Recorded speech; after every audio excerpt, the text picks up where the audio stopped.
All right, all right, all right. We got a good one. We got a good one, guys. We got a good one. So I'm going to go in. I am going to go in on this whole insulin, cortisol, blood sugar thing. I'm gonna go in on it because it needs to be broken down so it can't forever and consistently be broke. And so we have insulin, we have cortisol, and then we have these other hormones that balance blood sugar, right? And in that past series, I lightly touched upon what happens when those hormones are out of whack and your blood sugar is way too high or way too low, or your insulin is way too high or way too low, and the crashes that your body goes through when these things are out of whack. Now, when this becomes chronic, meaning repetitively over a long period of time, your body goes into a metabolic state, which is called diabetes. Yes, ladies and gentlemen. Yes, ladies and gentlemen. So in this video or series, however this pans out, I want to break down diabetes the same way we broke down insulin, cortisol, and blood sugar. All right. So buckle up. Buckle up. All right. Diabetes. Diabetes is a chronic metabolic condition where the body cannot effectively regulate blood sugar or blood glucose. Remember, gluc or glyc has to do with the blood, or when you hear hemo or gluc or glyc, that has to do with the blood. Any os has to do with sugar. ACE has to do with enzymes, but that's a longer story. To understand it, you have to look at the relationship between your primary fuel, glucose, and the hormonal management team, insulin and cortisol. That dictates where that fuel goes. So, like we touched on, think of your metabolism as a seesaw. On one side, insulin, which lowers blood sugar. On the other side, cortisol, which raises it. Insulin is the storage key, produced by the pancreas, which is the gland attached to the stomach, on the lower part of the stomach. Produced by the pancreas, insulin is the key that unlocks your cells.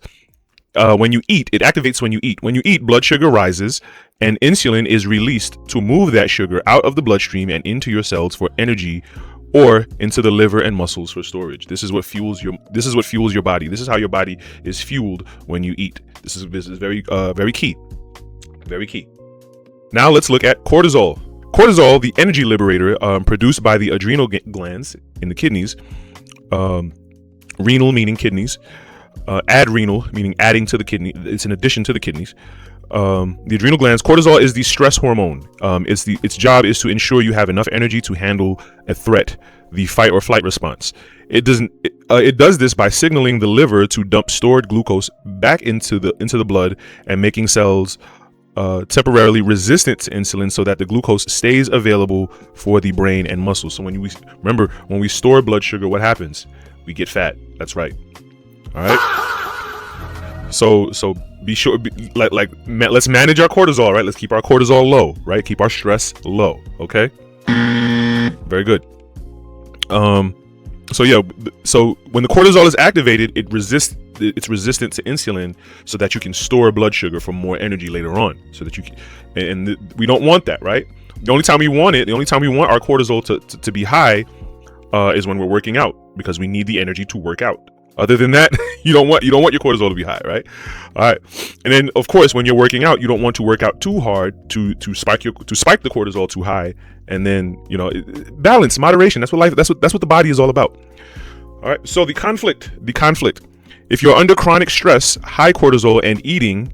So if you're highly stressed and eating a lot and eating frequent high carb meals, and that's key. You can eat. I mean, even if you eat a lot of protein in low portions, you're doing good. But eating frequent high carb meals and chronic stress, your cells are being bombarded by conflicting signals. Eventually, the locks in your cells wear out. This is insulin resistance. The pancreas pumps out more insulin to compensate, but the sugar remains stuck in the blood, leading to type 2 diabetes. Now let's get into the types of diabetes, and I want to show you the levels, because it can be confusing. You'll hear type 1, type 2, like pre-diabetes, like what? It doesn't make sense, right? Well, let's make sense of it. That's why we're here. Okay, so there are different types of diabetes, right? There's gestational diabetes, I think in relation to pregnancy, and then there's diabetic diabetes. Don't quote me. But we're only going to focus on pre-diabetes, type 2, and type 1. We're going to focus on the the regular diabetes, the basic diabetes. Pre-diabetes is a warning track where blood sugar is higher than normal but not yet at diabetic levels. And so this is in regards to, like, your A1C1 readings, and I'm going to get into that also in how, when you go to the doctor's office, how to tell from the reports what your blood sugar is looking like, and so on and so forth. But pre-diabetes is the warning, right? Or when they say you're pre-diabetic. This is why my brother who's in the medical field, he was like, that's bullcrap. You're either diabetic or you're not. But once again, if you're chronically eating high carb foods, which I was at the time, then you're susceptible to diabetes. That's why being labeled as pre-diabetic is healthy for your psychology, because it's like, okay, the red light is blinking, we need to turn the tide here. You know what I mean? So yeah, pre-diabetes is the warning label, for the blood sugar. Then after once you become diabetic, first you become type 2. Type 2, it goes from pre-diabetic to type 2, then to type 1. This is where I got confused in just common everyday life, like just from common knowledge, until I read into it. So for type 2 diabetes, it's metabolic, where the body still makes insulin, but the cells don't respond to it correctly. The cells don't respond to it correctly because your blood sugar is so high. This is the most common form, 90 to 95% of cases, and is closely linked to lifestyle, diet, and chronic stress. So, and here's another myth to dispel. Being diabetic has nothing to do with being fat. It has everything to do with blood sugar. Now, once again, if you're resisting insulin, being fat is a correlation to diabetes, but not every diabetic is fat. My uncle passed away from pancreatic cancer due to diabetes, and he was 2 pounds soaking wet. You see what I mean? So it's really lifestyle, diet, and chronic stress. You know what I mean? And it really has nothing to do with being obese. Obesity just makes you more susceptible, but there are other factors to your obesity than just insulin and cortisol management. Let me not digress. So we talked about pre-diabetes, then type 2, and now over time, your pancreas gives up. Your pancreas shuts down, and now you become type 1. Type 1. This is what you don't want. This is the terminal diabetes, pretty much, where it's like you have to spend the rest of your life in treatment. And we're going to talk about the different types of treatments as well. So the immune system mistakenly destroys the insulin producing cells in the pancreas. It destroys and this is how, like what my uncle suffered, the pancreatic cancer, because the cells were destroyed. It made it cancerous, and it kind of spread throughout his body. The immune system mistakenly destroys the insulin producing cells in the pancreas. The body produces little to no insulin. So that means you have no energy. Your blood sugar is high and you have no energy because the insulin isn't activating the blood sugar into the cells of your body. This requires lifelong insulin therapy. And then we're going to talk about the different types of medical treatments. Now let's look at the symptoms. The warning signs, and so on. Let's get into that. When sugar can't get into cells, it builds up in the blood, right? Causing the following: polyuria and polydipsia, frequent urination, and extreme thirst, as the kidneys try to flush out excess sugar. So when your blood sugar is too high, your kidneys work in overdrive, and the kidneys are what keeps your body hydrated. The kidneys retain salt and flush out salt. And then this is how that salt buildup creates kidney stones. That's another topic. But it also flushes out the salt, but it also flushes out the sugar. That's why foods high in sodium and high in sugar are typically bad for you. And if you don't know how to read the label, you won't know that the food is either high in sugar or high in salt, which overworks your kidneys, and that's why some people go into kidney failure. So these are some of the symptoms of diabetes. Polyphagia, the intense hunger because your cells are starving despite the high blood sugar. So you notice when people eat a very high carb diet, a lot of breads and sugars and cakes, they're always hungry, and they have to eat these big, huge meals, and then they stuff their faces until they fall asleep, right? It's because their cells are starving. They're eating all of this high blood sugar food, but the body can't process it quick enough. The hormones, insulin and cortisol, can't process it. The insulin can't process the blood sugar quick enough to satiate them, and this is why they're always hungry. you see, and this is a symptom of diabetes. Also, fatigue, general exhaustion from lack of cellular energy. You have you're typically exhausted because not because you're overworked, but because you just haven't processed the blood sugar. You have too much blood sugar for the body to process, and the body has to work in overdrive, and so you're fatigued. You know, blurred vision. High sugar levels pull fluid from the lenses of your eyes, affecting focus.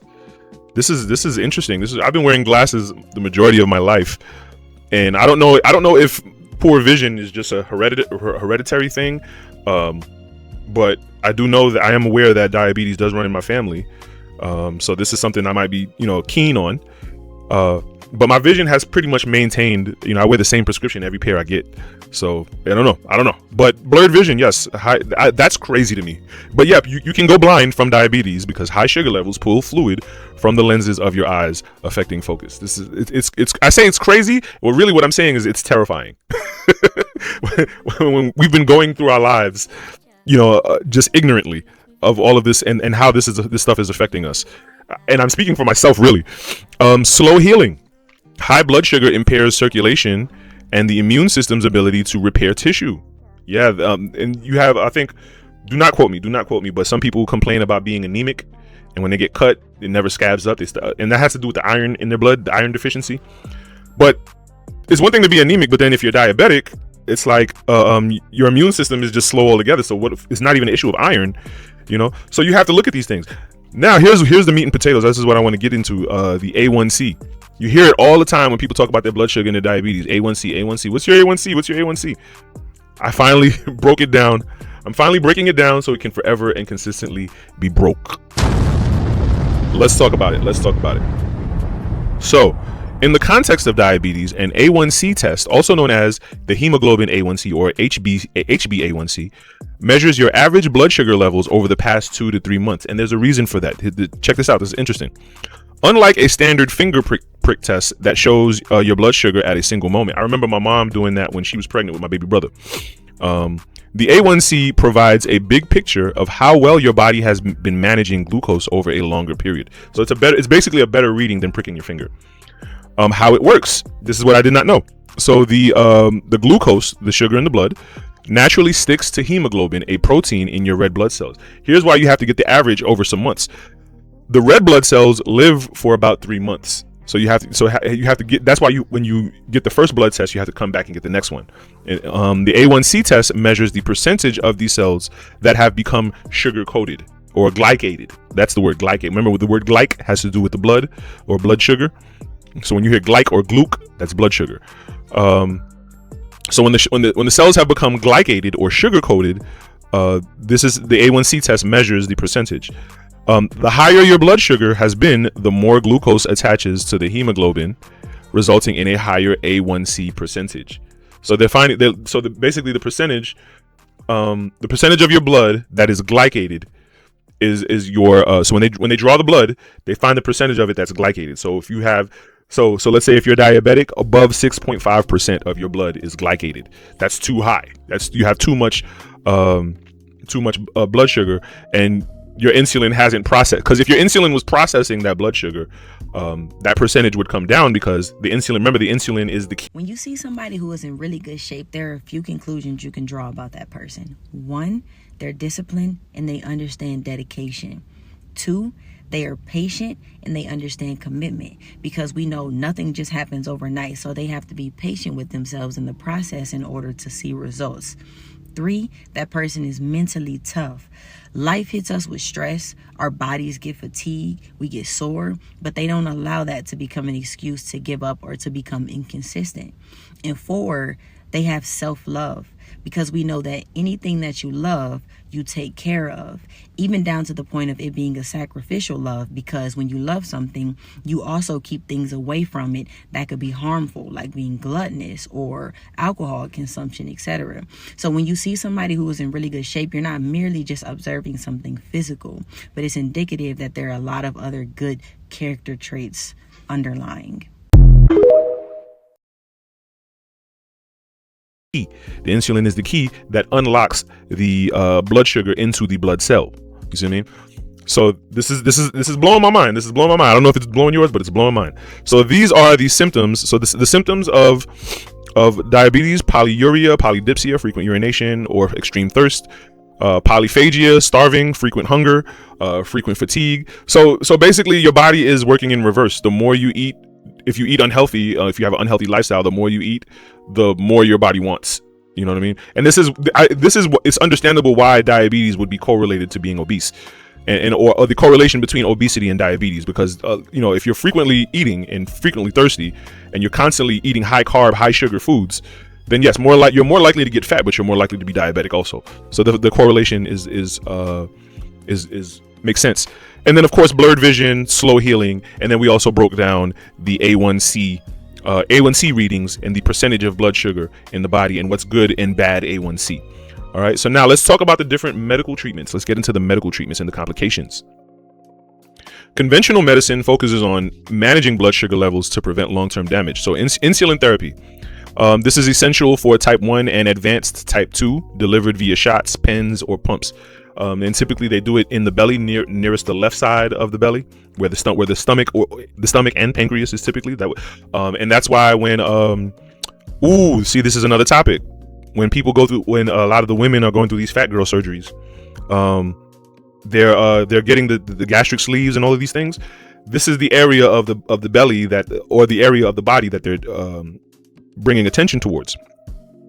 And I'm broadly speaking on this, just commonly speaking on this. I haven't researched it, but when they go through these surgeries, they're trying to they're shrinking this. Like one of the surgeries is where they shrink the stomach, or they cut off pieces of the stomach, and that kind of signals to the brain that you don't want as much food.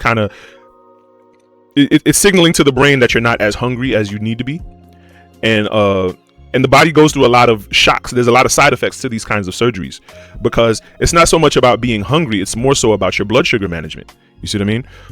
I'm on a tangent, but I feel like this is all relevant. So they're tricking the body, and this is Ozempic too, all of this stuff. They're tricking the body to think that it's not hungry, when really they just have too much blood sugar or too little insulin to process that blood sugar. You know what I mean? So really, if you really want to, if you don't want to inhibit your hunger mechanism, you want to inhibit your insulin mechanism. You want more insulin to process that blood sugar, so that you can have more energy throughout the body. Just follow me. So there's insulin therapy with shots, pens, and pumps. Oral medications such as metformin, which reduces the amount of sugar the liver produces and improves insulin sensitivity. This is especially for people with high cortisol. Because remember, cortisol, the kidneys and the liver have to work together to cleanse the blood of salts and sugars, right? Continuous glucose monitors. When you see people with those patches, my mom has one of those right now. My brother too. Wearable sensors that provide real-time data on how food and stress affect your sugar levels. There's a maintenance man in my building. When he comes through, he has a patch, and he could be working on whatever he's working on, and he has to stop what he's doing. Once that patch goes off on his cell phone, that patch sends a message to his cell phone. He gets a notification, and he has to, maintain whatever he has to do to maintain that glucose. Dialysis. It is important to note that dialysis does not treat diabetes, and we're going to break down dialysis. Yes, we're going to break down dialysis right here, right now. Let's get to it. So dialysis does not treat diabetes. It treats kidney failure, which is a frequent complication of long-term uncontrolled diabetes, or in other words, diabetic nephropathy. When the kidneys can no longer filter waste, dialysis mechanically cleans the blood. So yeah, when you see people who go through dialysis treatments, once again, I talked about, I didn't I talk about it earlier? Kidney failure with with high blood sugar and high salt, right? And the kidneys are being overworked because there's too much blood sugar for the body, and then too much blood sugar, not enough insulin, right? We just talked about this. So the process of dialysis. Dialysis is a medical treatment that performs the function of the kidneys when they are no longer able to work properly. Its primary goal is to filter waste products and excess fluid from the blood to maintain a safe chemical balance in the body. So most when you see people on dialysis, they're pretty much strung up to a machine and with nothing but needles in their bodies, and it's because they're cleaning out their blood. There are two main types of dialysis: hemodialysis. Remember, hemo means the blood. Hemodialysis and peritoneal dialysis. We're going to educate ourselves on what that means. You know what I'm saying? Let's get to it. Hemodialysis is the most common form. It uses an external machine called a dialyzer, often referred to as an artificial kidney. You see what I mean? It's crazy. And I say crazy in another way to say it's scary. Access. A surgeon creates an access point, usually in the arm, once again, needles, an AV fistula or graft, to allow blood to flow out of the body. The filter. The blood is pumped into the body, pumped out of the body, and through the dialyzer. Inside the blood stays on one side of a semi-permeable membrane, while a special cleaning fluid, dialysate, flows on the other. So you'll have one bag of blood and then another bag of dialysate, and you have to do this periodically for the rest of your life, depending on how serious your diabetes is. You know what I mean? This is where we at. This is where we at, people. So the cleaning, the waste products like urea and excess potassium move from the blood into the dialysate. The cleaned blood is then pumped back into the body. This usually takes about 4 hours and is done 3 times a week. God damn. Oh my God. No. All because no. Why? This is crazy. All right, guys. Hemodialysis, right? Okay, great.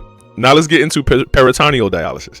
This version uses the lining of your own abdomen, the peritoneum. Okay, that's why I didn't know what that meant, as the filter. Access. A catheter is permanently placed in the abdomen.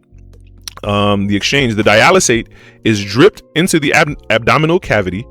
It sits there for several hours, absorbing waste and extra fluid through the blood vessels in the abdominal lining. The drainage. The used fluid is then drained out and replaced with fresh fluid. This can often be done at home, sometimes while the patient sleeps. Okay, that sounds manageable, but it seems dangerous and expensive. Like, I don't know. It's a gamble. It's a gamble, guys. I don't know.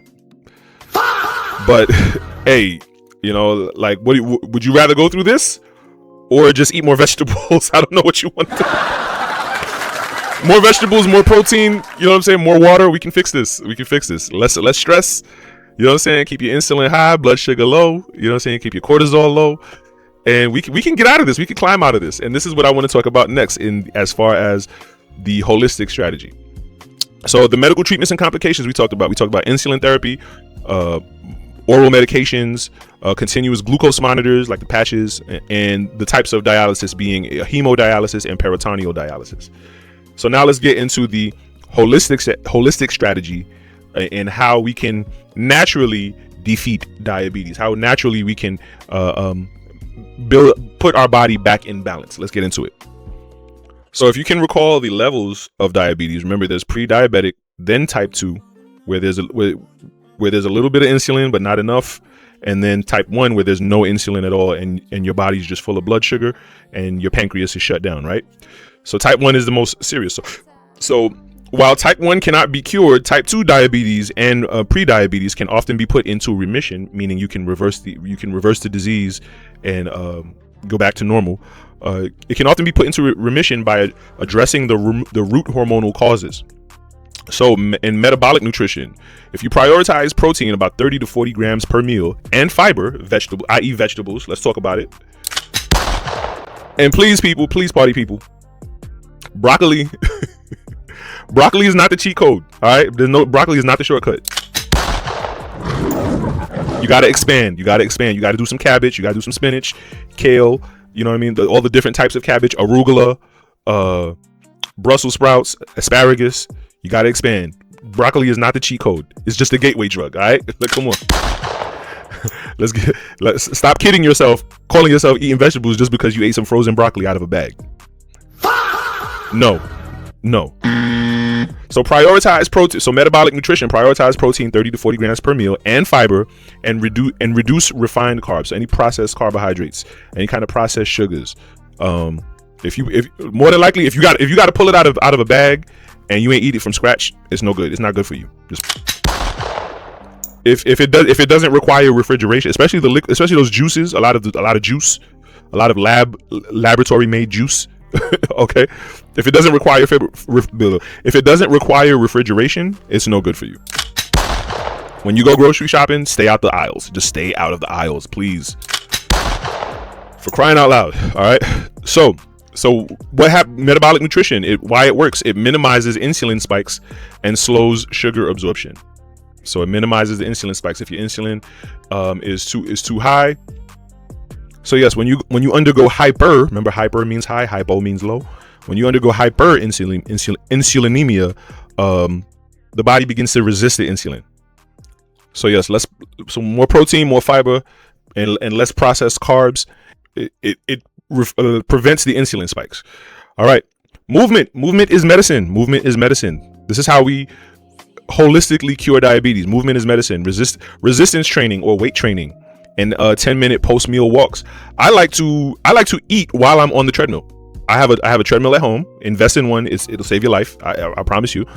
I have a treadmill at home, and if I'm eating a sandwich or anything I can hold in my hand and eat, and I don't need a fork and a knife, I'll get on the treadmill and at a decent speed where I won't drop the food, and I'll just have at it. I'll just grab a bite while I'm eating. So post meal walks, eat after your meal, eat during your meal. It don't matter. Just walk. And resistance training, some weight training. Get those muscles activated. Muscle contraction pulls glucose out of the blood without needing extra insulin. So this is this is how you regulate your insulin. When you work out, you activate cortisol, which is the stress hormone. But it's good stress because you're working out. Just don't work out too hard, right? And you reduce that insulin. Stress control, breathe work, meditation, 7 to 9 hours of sleep. Now that's a bit long. It won't hurt. 7 to 9 hours won't hurt. But it depends on your lifestyle and so on and so forth. For me, 6.5 is good. At this point in my life where I'm at, 6.5 is good for me. Whatever's good for you, right? But 7 to 9 hours of sleep, breath work, and meditation. This lowers your cortisol, which naturally lowers blood sugar and restores insulin sensitivity. So you want your insulin not too high. I think I said that earlier. I apologize, but you want your insulin at a reasonable level, so that your body is still sensitive. If your insulin is too high, your body won't be as sensitive to the insulin, and it won't be able to process that blood sugar. So you want that insulin to be at a decent level. And the meditation and the relaxation techniques lower your cortisol as well, because remember, cortisol lowers insulin as well. So if you keep your cortisol low, your body can still be sensitive to the insulin. Follow me. All right. Time restricted eating. Yes. Intermittent fasting, and also eating on a curfew. That changed my life as well. That changed my life long before I knew about any of this. I got it from a training gym, Coop's Gym in Greenville, South Carolina. Shout out to those guys. They had a thing where they would say 4 small meals before 7 p.m. 4 small meals before 7 p.m. 8 o'clock, 12 o'clock, 4 o'clock, 6 o'clock. And you're good. You're full. Your body has everything it needs for the day. And your blood sugar is because the cortisol is high in the morning naturally, because you're awake, you're alert, and you need your fight or flight responses ready. And then it dips towards the afternoon. That's why you had that 2 o'clock crash. And so if you're constantly keeping your blood sugar level throughout the day, you can beat that 2 o'clock crash and still have and your insulin can still be receptive because your cortisol is lowering in the first place. Follow me. So time restricted eating, intermittent fasting, and eating curfews. This gives the pancreas a rest. Yes, give the pancreas a rest and allows baseline insulin levels to drop. Yes, because you need that throughout the waking day. That's why I don't like the idea of people working third shift, because it just throws your whole metabolism off. I very rarely know anyone who works third shift and is like extremely healthy like that. Like I don't. Muscle building, focusing on hypertrophy. Hyper means high, trophy means building. So building lean mass. Focus on hypertrophy. The muscle acts as a glucose sink, soaking up excess sugar even at rest. So when you build muscle, when you lift weights, you reduce the effects of high blood sugar and eventually diabetes.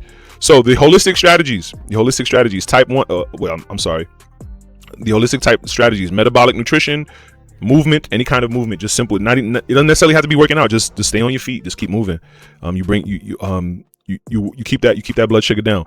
Metabolic nutrition, movement, stress control, breathwork, meditation, etc. Time restricted eating, and muscle building. Yes. So diabetes is not just a sugar problem, it is a system-wide energy management problem. By lowering the demand for insulin and reducing the stress push from cortisol, many people can restore their metabolic flexibility and achieve non-diabetic blood sugar levels naturally. Remember that A1C needs to be less than or equal to 5.6. And I don't know, somebody was telling me it was different, but keep that A1C down, remember? So yes, Many people can restore their metabolic flexibility and achieve non-diabetic blood sugar levels naturally. All right. And it's possible. We can do this, guys. We can do this together. We can do this together. It can happen.